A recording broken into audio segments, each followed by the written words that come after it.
Hello everybody, and welcome to episode 2 of Who the Heck Eats This Stuff? I finally said the title right this time. Originally I was going to call it something else on my last episode, and then when I got in the store I kept saying Who the Heck Eats This Stuff instead of the actual title because I couldn't remember the actual title. But Who the Heck Eats This Stuff? Short, sweet, simple, to the point, which is something that I'm going to have to work on being in my videos because usually they are entirely too long. But I'm at a different grocery store here today for this particular episode, so I shall show the walkthrough of the front door again like I did in my other one, since this is a different grocery store. See if I can find my keys. Okay, let's give her a whirl here.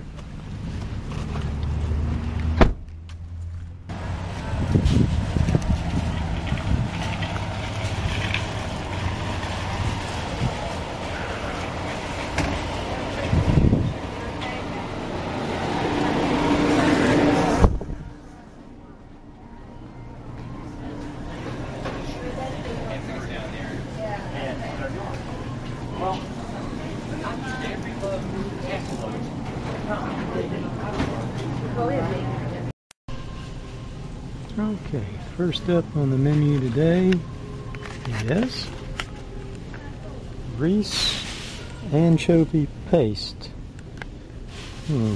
Wow, that's gotta be some bad tasting stuff. I mean, I don't like anchovies. I guess they are like 1% of the population probably eats anchovies, maybe a 0.5%. But anchovy paste, maybe the people who eat anchovies, that 1%, maybe 1% of them eat anchovy paste. So that would come out to what, 1 in 1,000 people. Okay. What do you do with anchovy paste? I mean, if you like this stuff, do you just stick a spoon in it and eat it? Do you spread it over bread and eat anchovy like you would peanut butter? Eat an anchovy paste sandwich? I don't think so. Who the heck eats this stuff? And here we have Top of Texas crisp okra pickles. Now don't get me wrong, I'm from the South. Therefore, by default, I actually do love okra. Fried okra, not okra pickles. Anybody who doesn't like fried okra really has not ever tasted fried okra that's been prepared correctly. But okra pickles, I'm not even going to try an okra pickle.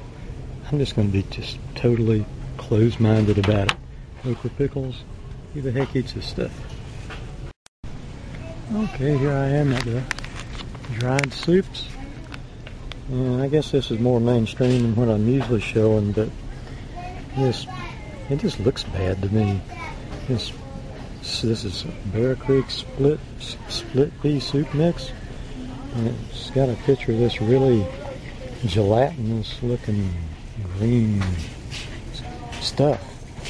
I mean, I'm not going to eat gelatinous looking green stuff and call it soup. It's just gelatinous looking green stuff. That's what it is. Oh yeah. Also in the soup section here, we have Jeff, line 2. I'll go down the other aisle. Okay. pumpkin soup with ginger. Well, I do like pumpkin pie, but pumpkin soup with ginger?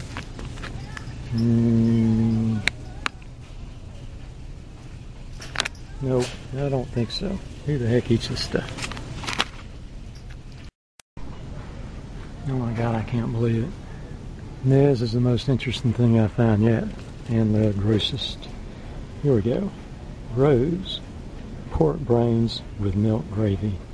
I mean, I'm at a loss for words. I truly am at a loss for words. Pork brains with milk gravy. I mean, wow. Can you believe that? That's just, whew, man, I'm beside myself. I just wish I could talk a whole lot louder. I could do a whole big rant on this. But we shall keep talking low, or else we shall get thrown out. Okay, there we are. Pork brains with milk gravy. Okay, I had to come back to the pork brains with milk gravy one last time because I forgot to comment on how cheap it is. I wonder why it's so cheap. Geez, you would think it would be in such a big demand that it would be like gourmet type expensive. And also, I forgot to say, who the heck eats this stuff?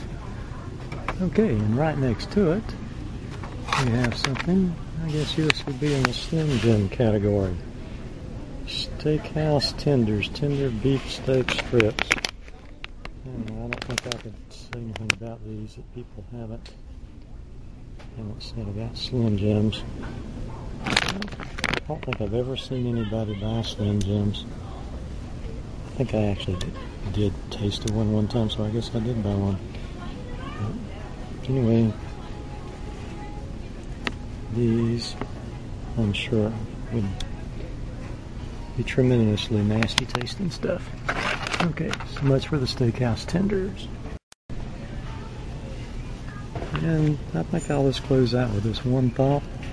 Who in the heck would think after that Spam would look so doggone tasty?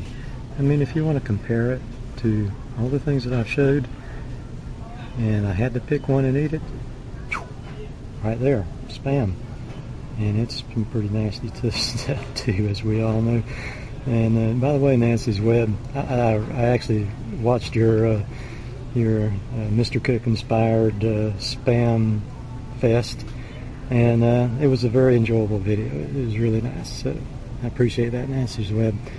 I'm gonna have to go watch the original Mr. Cook's video. I've seen a couple of people doing the Spam things, which I'm not going to duplicate, but I'm gonna have to go watch the original one. It must have been quite inspiring. Okay, Blinkazoid over and out. Okay, next up on our food tour is something, I'm not going to really say this is gross tasting because I have no clue. I have never tasted it, and I can't see it well enough to form an opinion on it. It just caught my eye because I've always heard the term mincemeat, make mincemeat out of something. This is rum and brandy mincemeat, filling and topping. Now, if everybody's out there is like me, I have no clue what mincemeat is made out of. You would think that mincemeat is made out of what? Meat, maybe? Well, you'd be wrong. Because, I should move my thumb here, made with heirloom pippin apples. Heirloom pippin apples. So, mincemeat, or at least this jar of it, is made out of heirloom pippin apples. Who would have thunk it? So I guess maybe the term mincemeat comes from, I don't know, feeding apples into a wood chipper or something. That would, because I mean this is this is really all chopped up, kind of dark looking. I'm actually curious what this tastes like. However, unbelievably enough, that particular jar of mincemeat costs $7.49. Can you believe that? Wow. Okay, who'd have thunk it? Alright, this will be the end of the episodes. Okay, here I am back out in the van again after my trip to the grocery store. That one there went really pretty well as far as nobody coming up to me and asking me what I was doing, which I prefer not to happen. Even though I'm sure there was people staring at me wondering what I was doing, nobody actually came up to me and asked me. Okay, let's see what we did get in the grocery store today. Nothing quite as interesting as the sugary croissant the last time. Here we have something a little more healthful. At least I delude myself into saying that it's healthful. Quaker instant oatmeal, maple and brown sugar. This right here, sports fans, is the oatmeal for people who don't like oatmeal.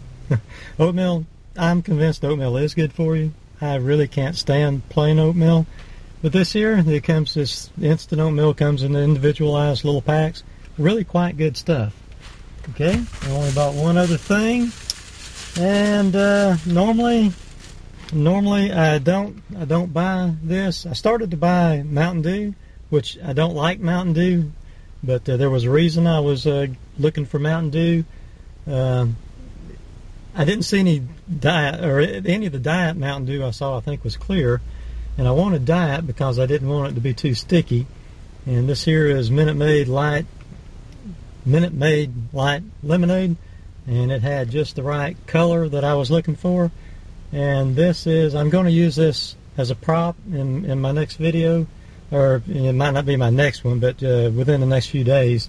So I'll just leave that as a little, and the color was what mainly I was after. I won't be featuring the bottle itself. I was mainly just after the color. So I'll just leave that as a little teaser. Somebody's staring at me, by the way. I'll just leave that as a little teaser for you guys to guess what my next video will be about. Don't even try to guess. You won't be able to guess. You might be able to guess exactly what I'm going to use this for, though. Okay, so that's pretty much it.